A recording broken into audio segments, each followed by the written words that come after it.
أعوذ بالله من الشيطان الرجيم بسم الله الرحمن الرحيم إن الله وملائكته يصلون على النبي يا أيها الذين آمنوا صلوا عليه وسلموا تسليما اللهم صل على سيدنا ونبينا مولانا محمد وعلى آل سيدنا ونبينا مولانا محمد وعلى وسلم مولاي صل وسلم دائما أبدا على حبيبك خير الخلق كلهم هو الحبيب الذي ترجى شفاعته لكل حول من الأحوال مقتهم باب ما جاء في تواضع رسول الله صلی اللہ علیہ وسلم حضور صلی اللہ علیہ وسلم کی تواضع کے بیان میں، یعنی آپ صلی اللہ علیہ وسلم خاتم الانبیاء، تمام انبیاء کی سردار، اور ساری فضیلت اللہ جل شانہ نے آپ کو دی ہے جو اور کسی کو نہیں عطا فرمائی، لیکن پھر بھی تواضع اتنی تھی، اور اس چیز کو سننے کے بعد ہم لوگوں کو حضور صلی اللہ علیہ وسلم کے طریقے پر یوں عمل کرنا چاہیے کہ جب آپ صلی اللہ علیہ وسلم کو اتنی زبردست خوبیاں اللہ تعالیٰ نے عطا فرمائی، پھر آپ کے اندر کتنا تواضع تھا، تو اس سے ہمیں بھی حاصل کرنا چاہیے کہ ہمارے اندر جہاں تک ہو سکے تواضع کا مادہ پیدا ہو، عاجزی۔ تواضع معنی کیا ہے؟ عاجزی، یہ بڑائی نہیں ہونی چاہیے، تکبر نہیں ہونا چاہیے، اور کوئی نعمت مل جائے تو اس پر اللہ جل شانہ کا شکر ادا کرنا چاہیے۔ وَأَمَّا بِنِعْمَةِ رَبِّكَ فَحَدِّثْ، اترانا نہیں چاہیے، اترانا اللہ جل شانہ کو بہت ناپسند ہے۔ حق تعالیٰ جل شانہ آپ کی میری سب کی بات فرمائے قرآن پاک میں ہے ان اللہ لا يحب، یہ بہت سخت وعید ہے، اللہ محبت نہیں کرتے ہیں۔ اللہ جب محبت نہیں کرتے ہیں تو پھر من کان مختالا فخورا، جو آدمی اترانے والا ہو اور فخورا من فخر کرنے والا ہو، اس سے اللہ جل شانہ کیا کرتے ہیں؟ محبت نہیں کرتے۔ ان اللہ لا يحب من کان مختالا فخورا، اس لیے کہا واقصد فی مشیک، تمہاری چال میں درمیانی درجہ اختیار کرو، ایسا ایسا یوں یوں یوں نہیں چلو کہ ہم جو ہے۔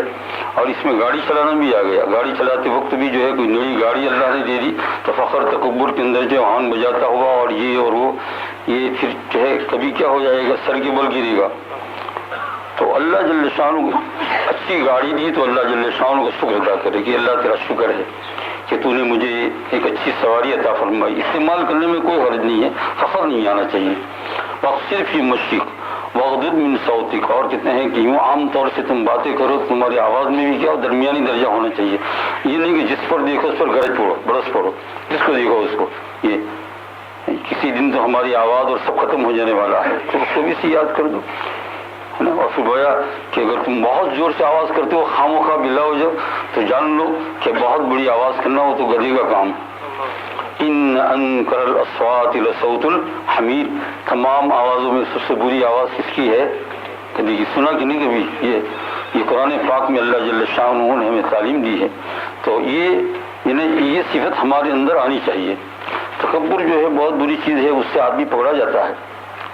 حق تعالیٰ جل شانہ اور جو ہے اس دنیا کا اللہ جل شانہ نے جو اپنے فضل و کرم سے فاؤنڈیشن رکھا تو اسی پر رکھا، تکبر اور عاجزی، دو چیزوں پر۔ ایک نے تکبر کیا وہ کام سے گیا، اور ایک نے عاجزی کی تو وہ کام ان کا بن گیا۔ حضرت آدم علیہ السلام سے جو ہے ایک اجتہادی غلطی تو ہو گئی، لیکن غلطی ہونے کے بعد غلطی کس سے نہیں ہوتی ہے؟ سب سے غلطی گناہ ہو ہی جاتا ہے نا۔ ایک بزرگ نے دعا مانگی کہ اللہ تعالیٰ مجھے بے گناہ کر دے، اللہ نے دعا نہیں قبول کی۔ کیا نبی بننا چاہتا ہے کیا؟ تو معصوم کون ہوتا ہے؟ نبی ہوتا ہے، انبیاء کے علاوہ کوئی معصوم تو کیا پھر دعا کرنی چاہیے، اے اللہ میرے جو گناہ ہو گئے ہیں وہ مجھے معاف فرما دے، مجھے کیا کر دیجیے؟ معاف فرما دیجیے۔ تو یہ جو ہے نا یعنی جب جس وقت کوئی گناہ ہو جائے تو اللہ جل شانہ سے معافی مانگے کہ یہ رہا تھا کہ تکبر جو ہے اس سے آدمی کیا کر جاتا ہے؟ گر جاتا ہے۔ تو آدم علیہ السلام کو اللہ جل شانہ نے عاجزی کا پہلو رکھا آدم علیہ السلام میں، اور کہا کیوں آدم یہ تم نے کیوں کیا ایسا؟ تو انہوں نے کہا کہ ربنا ظلمنا انفسنا، یا اللہ میں نے اپنے نفس پر ظلم کر لیا ہے، آج یہی چیز ہم اختیار کریں، ہے نا۔ اور شیطان کو کہا کہ تو نے کیوں کی حرکت کی؟ تو کہا انا خلقتنی من نار وخلقتہ من طین، وہ مٹی سے پیدا ہوا، میں آگ سے پیدا ہوا، میں ہرگز اس کے سامنے جھک نہیں سکتا، یہ تکبر تو اس لیے جو ہے نا یہ تکبر بہت بری چیز ہے. حق تعالیٰ جل شانہ آپ کی میری کیا کرے، حفاظت فرمائے ہر حال میں. اور جن کو کوئی منصب بھی دیا گیا ہو ان کو تو بہت خیال رکھنا چاہیے. منصب کا معنی مالداری ہے، خوبصورتی ہے، علم ہے نا، کوئی بھی چیز، یعنی کوئی ایسی چیز جو کمال، جس کو کمال کہتے ہیں، یہ اگر کوئی چیز دے دی، مثلا خوبصورتی دے دی، جیسے ہم عورتوں کو اگر خوبصورتی دے دی اور اس خوبصورتی پر کوئی اتراتی ہے تو ایک دن گرے گی، ایسا چہرہ بن جائے گا کہ پھر پتہ ہی نہیں ہے. اسی طریقے سے کوئی اپنے علم پر اتراتا ہے، کوئی اپنے زہد پر اتراتا ہے، اور کوئی کہاں اتراتا ہے، کوئی کس پر اتراتا ہے، کوئی اپنی مالداری پر اتراتا ہے. فرمایا یہ اترانے کی چیز نہیں ہے، یہ شکر ادا کرنے کی چیز ہے. اور پھر اس میں دیکھیں کہ یا اللہ اس کے اندر تو ہزاروں قسم کی خرابیاں ہیں جو آپ ہی جاننے والے ہیں، تو مجھے معاف فرما.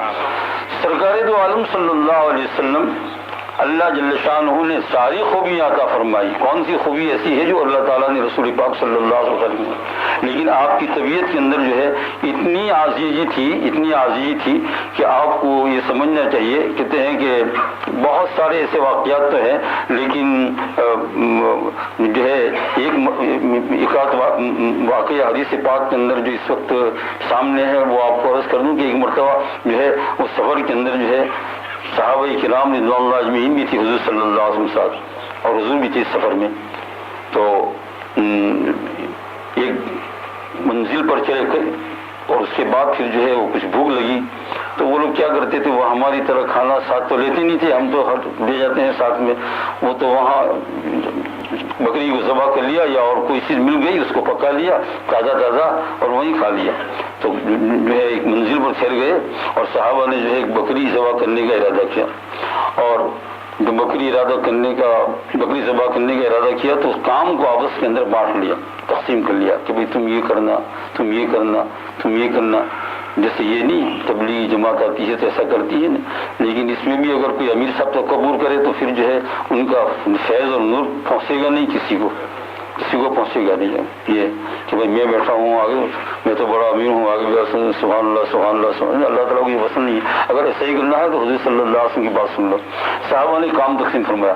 کسی صحابی نے کہا کہ جو ہے میں جو ہے پکاؤں گا اس کو، اور کسی نے کہا کہ میں جو ہے اس کے لیے میں اس کی کھال نکالوں گا. سب کسی نے کہا میں ذبح کروں گا، دوسرے نے کہا میں اس کی چمڑی نکالوں گا. چمڑی جانتے ہیں کوئی کھال نکال یہ کسی نے. اور یہاں کھال نکالنے کے اوپر بھی ایک بات حضور صلی اللہ علیہ وسلم یاد آ گئی جو حدیث پاک میں جو کتاب میں آتی ہے کہ ایک مرتبہ حضور صلی اللہ علیہ وسلم تشریف لے جا رہے تھے تو ایک صحابی نے کوئی بکری وغیرہ ذبح کی تھی تو اس کی کھال نکال رہے تھے. تو وہ کھال نکالنا ان کو برابر آتا نہیں تھا، تو کہ یہاں سے کاٹتے ہیں پھر نکال لیتے ہیں، پھر یہاں سے کاٹتے ہیں نکال لیتے ہیں. ایسا نہیں کہ چڑھ جاؤ. آپ صلی اللہ علیہ وسلم نے اپنی بائیں مبارک چڑھائی اور پورا ہاتھ کھال کے اندر ڈالا اور نیچے سے لے کر اوپر تک ڈالا. اس کا کمال حضور صلی اللہ علیہ وسلم کا بڑے بازار میں پورا ہاتھ ڈال کر پوری کھال آپ سب کا ایسے نکالتے ہیں. کھال نکالنا بھی سکھایا حضور صلی اللہ علیہ وسلم نے. اس امت کے نبی کہاں تو معراج میں ہے اور کہاں کھال نکالتے ہیں. آپ یہ تو صحیح مرتبہ کہاں تو معراج شریف کے اندر ہے، فرشتوں کے ساتھ چل رہے ہیں، جنت کا معائنہ کر رہے ہیں، جہنم کو دیکھ رہے ہیں، اور جو ہے بڑے بڑے مرتبے والوں کی جگہوں کو دیکھ رہے ہیں، اور جو ہے سدرۃ المنتہا پر پہنچتے ہیں. اور کبھی کیا کرتے ہیں کسی صحابی کی بکری جو کاٹی تھی اس کی کھال نکالتے ہیں. تو وہ سفر کے اندر تو سب نے کام تقسیم کر لیا، میں یہ کروں گا، میں یہ کروں گا، میں یہ کروں. اور جب سب کام ہو گئے تو حضور صلی اللہ علیہ وسلم نے آخر میں ارشاد فرمایا کہ بھائی دیکھو سب کام تم نے تقسیم کر لیے ہیں، ایک کام رہ گیا ہے. کیوں کہ اگر تم بکری پکاؤ گے تو اس کو پکانے کے لیے چولہا سلگاؤ گے تو اس کے لیے لکڑیوں کی ضرورت ہوگی. میں جاتا ہوں لکڑیوں کو لے کر آتا ہوں. صحابہ نے کہا یا رسول اللہ یہ نہیں، یہ تو ہم کریں گے. کہا میں جانتا ہوں کہ تم کریں گے ہے نا، لیکن مجھے یہ بات پسند نہیں ہے کہ مجمع میں الگ رہوں. تم جو کام کرو میں بھی کام کروں. دیکھا آپ لوگ یہاں سے کتنی بڑی جو ہے ہم کو یہ نصیحت ملتی ہے. یہ حضور صلی اللہ علیہ وسلم کی ہے نا. ایک مرتبہ حضور صلی اللہ علیہ وسلم ضرورت پڑی تھی، گدھے کے اوپر سوار ہو گئے اور بہت دور تک چلے گئے. گدھے جانتے ہو آج تو گدھے تو کیا، لیکن کوئی تکبر والا ہوگا تو اس کو یعنی ایکسپریس گاڑی میں بیٹھنے بھی شرم لگے گی. کہ یہ تو گاڑی پھٹی ہوئی، لوگ دیکھ کر کیا کہیں گے، میرے پاس کچھ نہیں ہے، ٹوٹی پھوٹی گاڑی کے اوپر. اور حضور صلی اللہ علیہ وسلم کے لیے سب چیز حاضر تھی، براق بھی آیا تھا، لیکن آپ صلی اللہ علیہ وسلم ایک مرتبہ ایسا واقعہ پیش آیا، کسی جگہ پر جانا ہوا تو ایک گدھے پر سوار ہو کر چلے گئے. اسی لیے مولانا قاسم نانوتی رحمۃ اللہ علیہ ایک مرتبہ نانوتا سے دیوبند تک گدھے پر سوار ہو گئے، کئی میل ہے. لوگوں نے کہا حضرت یہ کیا؟ کہا بس آج اس کا ارادہ ہو گیا میں حضور کی سنت ادا کروں، حضور صلی اللہ علیہ وسلم کی. تو گدھے پر بیٹھ کر مولانا قاسم نانوتی سے رہے. تو میرے بھائیو، کہنے کا مطلب یہ ہے کہ اس باب کے اندر جو ہے حضور صلی اللہ علیہ وسلم کی ایک روایت پڑھ دیتا ہوں. کہتے ہیں روایت یہ حدثنا علی بن حجر حدثنا علی بن مسحر عن مسلم الاعور عن انس بن مالک رضی اللہ عنہ قال كان رسول الله صلى الله عليه وسلم يعود المرضى ويشهد الجنائز ويركب الحمار ويجيب دعوة العبد وكان يوم بني قريظة على حمار مختوم بحبل من ليف وعليه قاف من ليف.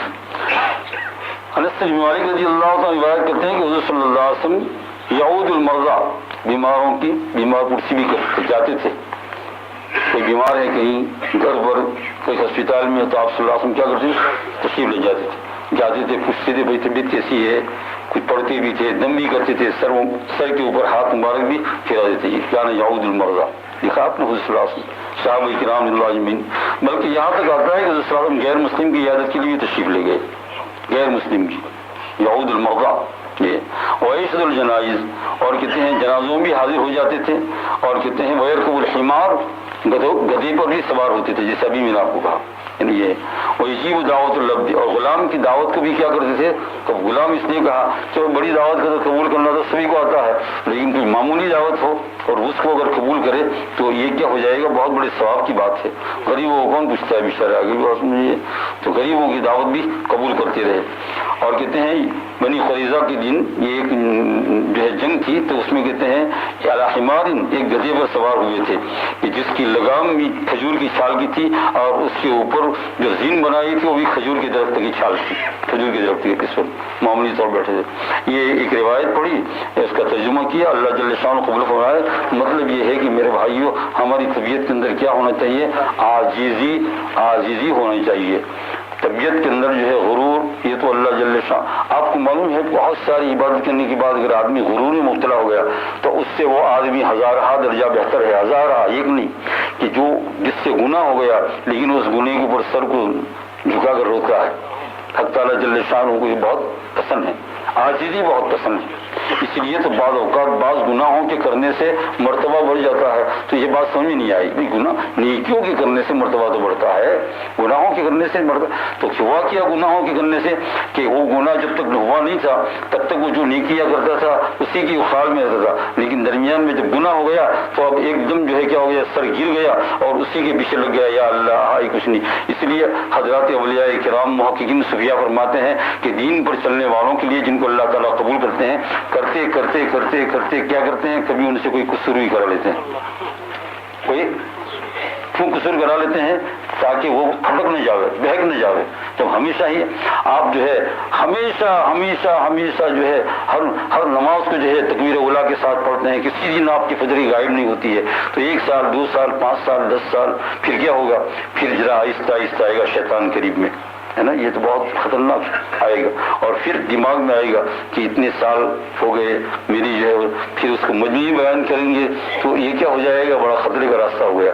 تو حق تعالیٰ جل شانہ نے کیا کر دیا کہ بزرگوں کو بھی اس طریقے سے کیا کر دیا، سلا دیا. اور بزرگوں کو سلا دیا تو وہ چونکہ بزرگ ہے، اب وہ سلا دیا، سو گئے فجر کی نماز میں، تو یہ تو ان کے لیے تو جان نکلنے کی بات ہے نا. جو ایک دن پر چلتے بزرگان، تم اپنے میں اور تم اپنے حالات پر ہم قیاس نہ کرے. وہ بزرگان دین جو ہے نا ان کے حالات عجیب ہوتے ہیں. وہ تو ایک نماز کے ایسے سو جانے سے مر جائیں گے. تو اللہ جل شانہ نے کیا کر دیا، اس کا انتظام پہلے سے ہی کرا دیا. ایک نماز کرا دی، قضا کرا دی حضور کے پاس صلی اللہ علیہ وسلم. ابو داؤد شریف کے اندر ایک روایت آتی ہے، اس کا نام ہے لیلۃ التعریس. ایک مرتبہ سفر کیا حضور صلی اللہ علیہ وسلم، صحابہ نے رات کو سفر کرتے کرتے کرتے بہت تھک گئے. تو صبح صادق کو کچھ تھوڑا سا وقت، گھنٹہ 2 گھنٹہ ایسا باقی ہوگا، تو صحابہ نے جو ہے آرام کرنا چاہا. تو آپ صلی اللہ علیہ وسلم کہ بھائی کون اٹھائے گا پھر نماز کے وقت؟ تو حضرت بلال رضی اللہ عنہ انا، کیا کہا، انا، میں اٹھاؤں گا. یہ انا جو ہے نا میں انا کہہ دیا. اب تو کہتے تھے آپ صحابہ سو گئے, حضور صلی اللہ علیہ وسلم بھی سوئے, یہ اللہ پاک کی حکمت سے سارا کام ہو رہا تھا. اب جو ہے حضرت جو ہے بلال رضی اللہ تعالیٰ عنہ جو ہے بیٹھے سوئے نہیں, سب سو گئے, لیکن ٹیک لگا کر بیٹھے تاکہ ٹیک لگا کر یوں تاکہ دیکھتے رہے. لیکن جب آدمی تھکا ہوا ہو رہا ٹیک لگانا کافی ہے. ابھی رمضان مبارک میں آپ کو ہوتا ہوگا کہ نہیں, ایک مسئلہ ہے کہ آدمی اگر پڑھتے پڑھتے یا یوں ہی اگر سو جائے اور اس کی کمر کسی چیز سے لگی ہوئی نہ ہو, سمجھے نا, ایسا ہی بیٹھا ہوا, گجراتی والے اس کو کہتے ہیں کوپرا جھکنا یا نہیں ہوں, تو ایسا اگر وہ 10-15 منٹ تک آدھا گھنٹہ بھی تو کرتا رہے یوں تو اس کا وضو نہیں ٹوٹے گا. لیکن اگر ایک آدمی ٹیک لگا کر یوں بیٹھ گیا اور پھر جو آنکھ لگ گئی تو یہ وضو ٹوٹ جاتا ہے اس کا. تو ابھی آپ لوگ پڑھنے بیٹھتے ہوں گے تو یہ مسئلہ پیش آتا ہوگا نا, بھائی دیکھو اندھیل کے بیٹھ کے پڑھے اور سو گئے تو ہاتھ میں قرآن وضو ٹوٹ گیا, اب اٹھ کے رکھ دو قرآن سے, تو بہتر کیا کرنا ہے. اور یہ بھوک کیسی ہے, کھانا کھانے سے بہت بھوک آتی ہے اور بھوک سے بھی بھوک آتی ہے. یہ بھوک کی نہیں ہوتی, یہ کیا ہوتی ہے دیکھا نا, ہاں کوئی کہتے ہیں کھانا کھانے سے نہیں ہے. اب دوپہر کے بعد آپ دیکھ لیجیے کتنی بھوک لگتی ہے نا, بہادر نہیں بننا, عاجز بننا, بھوک لگتی ہے نا. یہ کیسی نیند ہوتی ہے, بھوک کی نیند. کبھی کھانا نہ کھانے سے نیند نہیں آتی, کبھی کھانا کھانے سے نیند آ جاتی. تو یہ وہ رضی اللہ بلال رضی اللہ بیٹھے, آنکھ لگ گئی اور کھولی نہیں, اس وقت کھولی جبکہ آفتاب نکل پڑا تھا سب کے اوپر. عمر رضی اللہ تعالیٰ عنہ کی پہلے آنکھ کھلی تو انہوں نے کیا کیا, بس اللہ اکبر اللہ اکبر اللہ اکبر ایسا کہنا شروع کیا, کسی کو اٹھایا نہیں, اللہ اکبر اللہ اکبر اللہ اکبر کہنا شروع کیا. تو حضور صلی اللہ علیہ وسلم بیدار ہو گئے. بیدار ہونے کے بعد پھر جو کچھ ہونا تھا ہو گیا, پھر کہا یہاں سے سب چلو. آگے لے گئے تھوڑی دور جگہ پر جا کر اور وہاں جا کر پھر نماز قضا کی جماعت کے ساتھ. اس کے اندر تو کتنے مسائل آئے ہیں کہ اگر ایک جماعت کی نماز قضا ہو جائے تو قضا نماز کے لیے اذان, پھر اس کے لیے اقامت, بہت سارے مسائل اللہ پاک کی حکمت ہے. لیکن محققین صوفیاء کہتے ہیں اس میں اللہ تعالیٰ نے قیامت تک کے لیے اہل اللہ کے لیے نظام بنا دیا کہ جب تمہارے نبی پر ایک بات آئی ہے, اگر تمہاری پر بھی یہ بات آ جاوے اگر غفلت سے کسی وجہ سے, تو مر جانے کی بات نہیں ہے. اپنے آپ کو کافر سمجھنے نہیں چاہیے, اپنے آپ کو ایسا نہیں سمجھے کہ بالکل ختم ہو گیا, اسی کے اوپر سہارا لیتے ہیں, ہے نا. یہ تو میں عرض یہ کر رہا تھا میرے بھائیوں دوستوں اور بزرگوں کہ تربیت کے اندر کیا ہونا چاہیے, عاجزی, تکبر نہیں ہونا چاہیے. تکبر اللہ جل شانہ کو بہت ہی ناپسندیدہ ہے. اور کون پکڑا جائے, کس وقت پکڑا جائے, اللہ تعالیٰ کی یہاں کیا خبر, قبر میں کیا ہونے والا ہے. خاتمہ بالخیر کا معاملہ ہے بہت بڑا, آخری دم میں کلمے کا بہت بڑا معاملہ ہے, خاتمہ بالخیر ہو یا نہیں. یہ ہے حضور صلی اللہ علیہ وسلم. تو یہاں تک ایک صحابی رضی اللہ تعالیٰ عنہ کا انتقال ہو گیا تو ایک عورت نے بہت تعریف کرنا شروع کی کہ وہ ایسے تھے, یعنی کہ بخشش ہو گئی جیسے آج کل ہم کرتے ہیں نا. ہاں تو آپ نے فرمایا تم نے دیکھا ہے, تو آخرت کا معاملہ جانتی ہے. حالانکہ وہ صحابی بہت نیک تھے اور ان کے متعلق بعد میں حضور صلی اللہ علیہ وسلم بتایا بھی, لیکن یہ کیوں کہا اس عورت کو, اس لیے کہا تاکہ تم جو ہے ایسی باتیں نہ کرو کہ جو علم غیب کے اوپر دلالت کرتی ہے. آخرت میں جانے کے بعد کیا معاملہ ہوتا ہے, ایک آدمی جو ہے ایک ایسے طریقے پر مرتا ہے, لیکن نہیں وہ جیسے حدیث پاک میں قصہ آتا ہے, ایک لڑائی کے اندر ایک مر گیا, مسلمانوں کی طرف تھا, تو حضور نے فرمایا جہنمی ہے, لڑائی میں شہید ہو گیا. شہید تو نہیں کہنا چاہیے, مر گیا. تو کیا حضور نے فرمایا جہنم. صاحب وہی کلام پہلے سے ہی بتا دیا تھا کہ دیکھو بہت لڑتا ہے مسلمانوں کے ساتھ مل کر, مسلمانوں کے فیور میں, کئی کفاروں کو اس نے ختم کر دیا, لیکن وہ جہنمی ہے, پہلے سے ہی بتا دیا. تو صحابہ کرام تعجب میں پڑ گئے, یہ کسے کہہ دیا. بھائی بہت ڈرنے کی بات ہے, آگے بات سمجھ میں, اپنی نیکیوں کے اوپر گھمنڈ نہ کرو, بس اللہ جل شانہ سے عاجزی سے مانگو کہ خدا تو بیڑا پار کر دے, میرے ہاتھ میں کچھ نہیں ہے.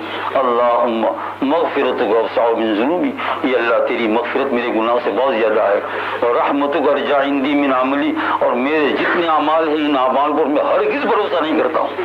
میں بھروسہ کس پر کرتا ہوں, تیری ذات کے اوپر. ایک عمل پر بھی میں یوں نہیں کہتا ہوں کہ اس سے میری بخشش ہو جائے گی. آج تو تھوڑا تو اس کے متعلق بتا دیا کہ وہ جہنمی ہے. تو صحابہ کو تعجب لگا, شک تو نہیں ہوا حضور کی بات پر. تو ایک صحابی پیچھے رہے اس لڑنے والے کے, تو دیکھا کہ لڑائی کے اندر جو ہے جب لڑ رہا تھا تو زخمی ہو گیا، زخمی ہونے کے بعد تڑپنے لگا، آخر میں جب برداشت نہیں کر سکا تو خود کا خنجر لے کر خود کو مار کر ہلاک کر دیا۔ بخاری شریف میں یہ روایت ہے۔ تو وہ آئے، وہ صحابی دوڑتے آئے حضرت اور کہا اشہد ان لا الہ الا اللہ واشہد ان محمد عبد الرسول، میں گواہی دیتا ہوں آپ اللہ کے رسول ہے۔ کیا ہوا کیا ہوا؟ کہا میں نے ان کو دیکھا۔ تو آپ نے حضرت بلال کو غالباً فرمایا کہ بلال کھڑے ہو جاؤ اور کلمہ سب کو بتاؤ، پہلے سے بتا دیا تھا، سمجھے؟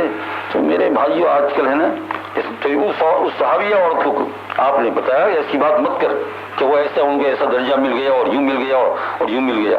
آخرت کی باتیں اللہ تعالیٰ، ہاں حسن ظن رکھ کر کیا کرو، دعائے مغفرت کرو اور اپنی فکر پہلے کرو۔ کیا کرو؟ اپنی فکر پہلے کرو۔ حق تعالیٰ جل شان ہوں مجھے اور آپ سب کو اپنی خود کی فکر کرنے کی، تو اور اس میں ایک ہی راستہ ہے، تواضع۔ آپ کو 12 رکعت 8 رکعت تہجد کی 10 رکعت پڑھنا نہیں ملے، ساری 2 ہی ملے، کیا ملے؟ لیکن سینے میں جا کر کو یہ مولا کریم بہت کمزور، بہت کم، تیری مہربانی سے بخش دے۔ کیا کر دے؟ تیری مہربانی سے بخش دے، میرے پاس کچھ نہیں، میں کچھ نہیں ہوں، میں اتنا کمزور ہوں، میں اتنا کمزور ہوں کہ میں ایک گلاس کا جو برتن ہوتا ہے اس سے بھی کمزور ہوں۔ ایک گلاس کے برتن جو ہے وہ 10-5 سال تک رہتا ہے، میرے کو تو اگر ذرا آنکھ میں کچھ ہو گیا، کان میں کچھ ہو گیا، ذرا کچھ ہو گیا تو میں مر جاؤں۔ اللہ سیدھے میں اتنا، بس اتنا تصور کر کے اللہ جل شان کہہ دے کہ اللہ تعالیٰ تیری مہربانی سے کیا کر دے؟ بخش دے، تو حق تعالیٰ جل شان کو رحم آ جاتا ہے، فضل و کرم۔ بخاری شریف میں ایک اور واقعہ ہوتا ہے، لیکن پتہ نہیں آگے بات سننے بہت سی چیزیں بیان کرنے سے پھر کبھی کوئی چیز سمجھ نہیں آئی۔ ایک آدمی نے، یہ پرانی امت کی کسی آدمی کا واقعہ ہے، اس نے کہا کہ میں مر جاؤں تو میرے کو جلا دینا اور پھر راکھ کر دینا میری، اور پھر دریا میں ایک جگہ پر نہیں ڈالنا، ادھر ڈالنا ادھر ڈالنا ادھر، یہ بخاری شریف میں ہے، ادھر ڈالنا ادھر ڈالنا ادھر۔ یہ کہا، مر گیا، بیٹوں کو وصیت کی تو انہوں نے صحیح کیا، اس کو مرنے کے بعد جلایا، راکھ ہوئی، اور پھر وہ راکھ کو بھی کیا کہا؟ راکھ جانتے ہو نا بھائی جی، ایش کہتے ہیں، ہاں ایش آرام، تو یہ ایش وہ کہتے ہیں یہ جو میرے کو جلا کر جو راکھ ہوئی ہے تو اس کو سنبھال کے رکھنا، جب خوب ہوا چلتی ہو دریا کے اندر تب ڈالنا تاکہ ہوا کے ذریعے سے خوب راکھ اڑ جائے۔ تو انہوں نے صحیح کیا، جلایا باپ کو، وہ خالی شریف کے اندر روایت ہے، اور پھر اس کی راکھ کی اور دریا ڈال دی۔ مرنے کے بعد اللہ جل شانہ نے اس کو زندہ کر کے اپنے سامنے کھڑا کیا، تو یہ ایسی حرکت کیوں کتنے؟ تو یا اللہ بہت ڈر لگتا تھا تیرا، تو جا بکس دیا۔ بخاری شریف میں یہ روایت ہے۔ میں اور کسی کتاب کی قصہ کہانی بیان کرتا تو شاید آپ لوگ کہتے ہے نا، لیکن میں حوالہ کس کا دیا؟ بخاری شریف کا۔ میں نے وہاں کسی دن پڑھ بھی دوں گا، کیوں تو نے ایسی حرکت کیوں کی؟ اللہ جانتے تھے لیکن جاننے کے بعد پوچھتے ہیں تو نے ایسا کیوں کیا کہ اللہ تعالیٰ اس جسم کے ساتھ میں تو میرے کو بہت ڈر لگتا تھا، تو میں نے کہا میں ریزہ ریزہ ہو جاؤں بالکل، یہ اللہ تیرا بہت ڈر لگتا تھا۔ کہا اتنا ڈر لگتا تھا کہ جب اس کو خزش سمجھا، خوف پیدا ہو جائے، اس کا نام کیا ہے؟ تواضع، انکساری۔ ورنہ اگر گھمنڈ میں رہیں گے، میں نے یہ پڑھا نے وہ کیا نے یہ کیا نے وہ کیا، ارے بھائی یا کیا یا کچھ نہیں چلتا، یہاں تو اللہ کی مہربانی سے کام چلتا ہے، اللہ کی مہربانی۔ عبداللہ ابن مبارک نے ہزاروں شاگردوں کو پڑھایا، ہزاروں حدیث، ہزاروں نہیں لاکھوں حدیث۔ یہ اس کے اندر بھی ابھی سند میں ان کا نام آتا ہے، شمالی عبداللہ ابن مبارک۔ مرتے وقت بڑے بڑے ان کے شاگرد تھے حدیث پڑھنے والے، ان کو بلایا اور آ بھی گئے وہ، تو کہہ دیا کہ جب سکرات چلی تو آنکھ بھی خشک، شاگرد کو کہا کہ تم ایسا کر دو، مجھے نیچے زمین پر ڈال دو اور اوندا سلا دو، اور کہا کہ تم کو یہ ماننا ضروری ہے، تم نے آج تک نافرمانی نہیں کیا۔ پہلے تو بیچارے وہ جس کے، لیکن پھر کہا نہیں، آخر ہمارے شیخ استاد ہے، کوئی حکمت ہوگی، تو آئی سے اتار کے نیچے زمین پر، اس وقت تو فرش بھی نہیں تھا، کوئی ٹائلس بھی نہیں، نیچے غبار اندر ڈال، اس پر گر کر کے وہ کہ اے اللہ تیرا بندہ تیرے سامنے یہ غبار پر پڑا ہوا ہے، مولا کریم تو رحم فرما، کرم فرما، فضل فرما، اور کلمہ پڑھتے ہوئے وہیں ان کی جان نکل گئی۔ اس کا نام کیا ہے؟ عاجزی۔ آج تو ہم تھوڑا سا کر لے تو ہو، اللہ جل شان حفاظت فرمائے، یعنی اللہ جل شان حفاظت کرو سب کچھ، لیکن دل میں اس پر تکبر نہ لاؤ اور ایسا اعتبار نہ کرو کہ میں نے اتنی صلاۃ تسبیح پڑھی تو اب میری مغفرت ہو جانے والی ہے، میں نے اتنی عمرے کی ہے تو میری مغفرت ہو جانے والی ہے. نہیں، عمرے سے مغفرت نہیں، صلاۃ و تسبیح سے مغفرت نہیں. مغفرت کون کرنے والا ہے؟ اللہ. اللہم مغفرتک اوسع من ذنوبی، اللہ تیری مغفرت میرے گناہوں سے بہت بڑھ کر ہے، اور رحمتک ارجعنی من امری. لیکن اس کا مطلب نہیں کہ اعمال چھوڑ دینے کا، نہیں، اعمال چھوڑنے کا نہیں، تو پھر اور زیادہ گمراہ ہو جائے گا. اس وقت کیا تصور کرے، یہ اللہ یہ جتنی صلاۃ تسبیح تو بڑھاتا ہے، قرآن جتنا تو بڑھاتا ہے، یہ کس سے؟ اپنے فضل سے بڑھاتا ہے. کس سے بڑھاتا ہے؟ تو لے جانے والا ہے اس لیے ساری چیزیں دیتا ہے. یہ مراقبہ کرے تو کرے بھی، بڑا نازک راستہ ہے، کرے بھی اور کرنے کے بعد پھر بچے بھی. سمجھے؟ یہ ایسا ہے کہ دریا میں کود پڑو لیکن چھیٹا لگے نہیں، ہے نا؟ دریا میں کود پڑو لیکن چھیٹے لگے نہیں. درکار دریا تخت انداختم، میں نے دریا کے اندر اپنا تختہ ڈال دیا لیکن اتنی حفاظت کی کہ میرا دامن کے اوپر چھیٹے نہ اڑے. کرنا بھی ہے، قرآن پاک بھی پڑھنا ہے صبح شام تک جتنا موقع ملے، درود شریف رات کو دن کو رونا دھونا، لیکن اس کے بعد پھر کیا ہے؟ تکبر نہ آئے. شام کے افطار کے وقت یا رات کو یہی کہے کہ اللہ کچھ نہیں، صرف تیرے فضل سے معاملہ بنے گا، تیرے یہ میرے 10 پارے پڑھنے سے معاملہ نہیں. ہاں اس کا میں شکر ادا کرتا ہوں کہ یہ دولت تو نے دی ہے، لیکن کام بنے گا کس سے؟ تیرے. یحییٰ ابن اکثم کے ایک بہت بڑے محدث ہیں، ان کا انتقال ہو گیا تو قبر میں جانے کے بعد پھر ان کے کسی شاگرد خاص یا خلیفہ خاص نے خواب میں دیکھا، حضرت کیا ہوا؟ کہا پیش کیا مجھے اللہ تعالیٰ کے سامنے، تو مجھے تو میں پیش کیا تو میں تو گھبرا گیا ایک دم، کیا لے کر آیا؟ تو کچھ جواب جلدی، تو میں نے اتنا کہہ دیا کہ اللہ توحید لے کر آیا ہوں. اتنا جلدی سے دماغ میں آ گیا، توحید مانی کیا تجھے ایک ماننا. کہاں ہے ایسا بول توحید لے کر آیا؟ تو ایک دن تجھے پیٹ میں درد ہوا تھا تو تو نے یہ نہیں کہا تھا کہ آج دودھ پیا اس لیے مجھے درد ہو گیا، تو نے یہ کہا کہ خدا کے حکم سے ہوا. جی کدھر گئی توحید تیری؟ تم ایسا گھبرا نہیں کہ تم اپنی ایسی پکڑ نہیں ہوتی ہے، تو بڑوں کی ایسی پکڑ ہوتی. ہم تو بہت عاجز، ہماری جو ایسی پکڑ ہوئی تو یا اللہ گئے کام سے مولا کریم، لیکن وہ بہت بڑے تھے. جبکہ توحید تو کہا تم نے یہ نہیں کہا تھا کہ آج رات کو میں نے دودھ پیا اس لیے میرے پیٹ میں. آپ نے، میں نے ہزاروں مرتبہ کہا ہوگا اس پر جو پکڑ کرے اللہ تعالیٰ کو میرا گھر کو جا.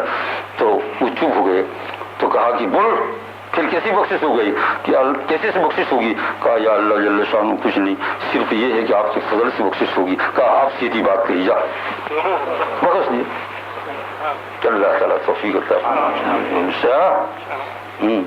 تو کرنا بھی ہے، دریا میں گرنا بھی ہے اور سیٹی سے اپنے آپ کو بچانا بھی ہے. پڑھنا بھی ہے، چاہے 10 پارے 15 پارے جتنا ہو سکے، درود شریف یہ وہ سب کرنا ہے، روزہ بھی رکھنا ہے، رات کو بھی رونا ہے، سب کچھ کرنا ہے، چھوڑ نہیں دینا. لیکن اس کرنے کے بعد پھر اس کا دھڑارا یہاں نہ آئے، اس کی روشنی قلب میں آئے. اس کا دھڑارا ہوتا ہے، ایک تو یہ غبار دماغ میں نہ آئے بلکہ اس کی روشنی کیا ہوتی ہے؟ ارے بھائی دیکھا کہ نہیں اسٹاک چولہا سلگاتے وہ کتنا بدبودار ہوتا ہے. سونگا ہی نہیں کبھی، کیوں سونگیں گے؟ اس سال کے وقت تو سونگنا نہیں. اگر یہ جلے نہیں ویسے ہی نکلے تو کتنا بدبودار ہوتا ہے. آپ نے اس کو جلا دیا اس کے ساتھ تو اب اس کے اندر سے روشنی نکلی، اس روشنی کے ذریعے سے بریانی پکی. اتنی گندی چیز کے اوپر بریانی پکی. یہ بچے جو کھائے نا ابھی افطاری میں، ہے نا، یہ اوون میں تو بہت زیادہ ہوتا ہے. اوون ہے نا، اس میں یہ ہے کیا کیا کیا بولو تو کچھ نام تو پیسٹری کھائی ہوگی تو یہ کتنی گندی چیز میں پکی، لیکن گندی چیز الگ ہو گئی اور روشنی اس کے اندر آ گئی. یہ کرے تو سب پڑھے لیکن اس کا غبار دماغ کے اندر نہ آئے، تکبر نہ آئے، بلکہ اس کے ذریعے سے جو نور ہے وہ، اور نور کب آئے گا؟ یا اللہ یہ سب کرنے کے باوجود مجھے تو صرف تیری اجازت سے لینا ہے. اس پر مجھے کیوں کہ میں نہیں کہتا ہوں کہ یہ چیزیں جو ہے اچھی نہیں ہے، میں یہ کہتا ہوں چیز تو بہت اچھی ہے لیکن کرنے والا اچھا نہیں ہے. پتہ نہیں میں نے کیسا قرآن پڑھا، کہاں میں نے غلطی کی، کہاں نماز میں غلطی کی. تو مولا کریم ان سب باتوں کو آپ مجھے معاف فرما دیے. مجھے ایک ہی بات ہے آپ کے فضل و کرم سے میری بخشش فرما دیں. حق تعالیٰ جل شانہ اس طریقے سے انشاءاللہ رائے گا نہیں کریں گے، اپنے بندے کو ضرور بخش دیں گے ضرور. بسم اللہ الرحمن. الحمدللہ رب العالمین.